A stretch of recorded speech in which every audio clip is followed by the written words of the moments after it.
আজকে উদ্বেগ টেনশনের সাতকাহনের চতুর্থ পর্ব। আমরা আলোচনা করতেছিলাম উদ্বেগ টেনশনের কারণে বিভিন্ন অঙ্গে যে শারীরিক লক্ষণগুলি দেখা যায় সেগুলি নিয়ে। আজকে আলোচনা করব পরিপাকতন্ত্রের উপর উদ্বেগ টেনশনের যে প্রভাব তার। গ্যাস্ট্রোইন্টেস্টিনাল সিস্টেমে বা পরিপাকতন্ত্র হচ্ছে হৃৎপিণ্ডের পর দ্বিতীয় তন্ত্র, যেখানে আপেক্ষিক চাপ পীড়ন বেশ সাড়া দিয়ে থাকে। আমাদের হাসি, আনন্দ, আমাদের হতাশা, ভালো লাগা সব কিছুই আমাদের পরিপাকতন্ত্রকে প্রভাবিত করে। অপ্রীতিকর আবেগ পরিপাক্রিয়াকে ব্যাহত করে। ভয়, উদ্বেগ, টেনশন আমাদের যে লালা আছে, লালাগ্রন্থির রস, হজম রসের নিঃসরণ কমায়। আমাদের মুখ শুকিয়ে আসে। আমরা সাধারণত কোথাও বক্তৃতা দিকে গেলে বা কথা বলতে গেলে অনেক সময় দেখবেন যে সামনে এক গ্লাস পানি রাখে, মুখ শুকিয়ে আসে।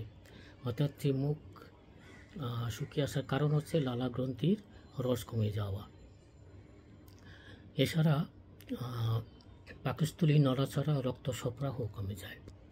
আর যদি রাগ ক্রোধ থাকে তখন কিন্তু, যদি বিদ্বেষমূলক, শত্রুতামূলক বা অনুভূতি থাকে, তাহলে কিন্তু উল্টা পাকস্থলী কাজ বাড়িয়ে দিয়ে অ্যাসিড নিঃসরণ আরও বাড়িয়ে দেয়।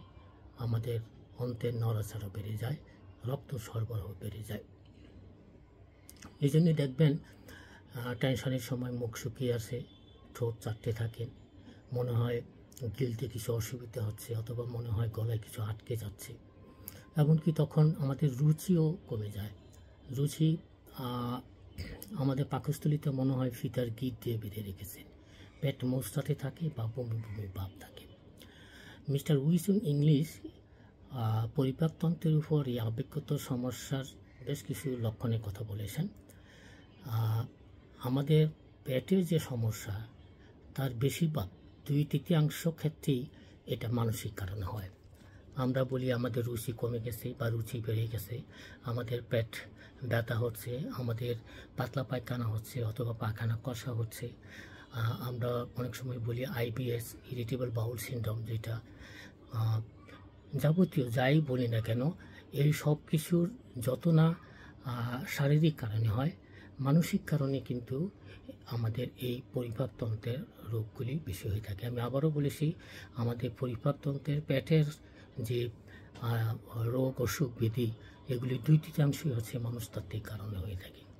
এই যেমন আমাদের রুচি বেড়ে যাওয়া বা কমে যাওয়া। আমরা অনেকেই খাই না, খেতে পারি না, আমাদের খিদা লাগে না, কম খাই, অথবা অনেকে আমরা বেশি খাই, অতিরিক্ত খাই, মানে কিছুক্ষণ পরপরই খাইতে ইচ্ছে করে, খাওয়াতে করে। এই যে কম খাওয়া, বেশি খাওয়া, এটাও কিন্তু আবেগের সঙ্গে সংশ্লিষ্ট।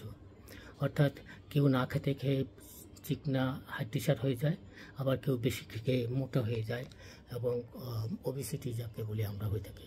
ওবেসিটির একটা প্রধান কারণ কিন্তু মনে রাখতে হবে মানসিক টেনশন, ডিপ্রেশন, এগুলি।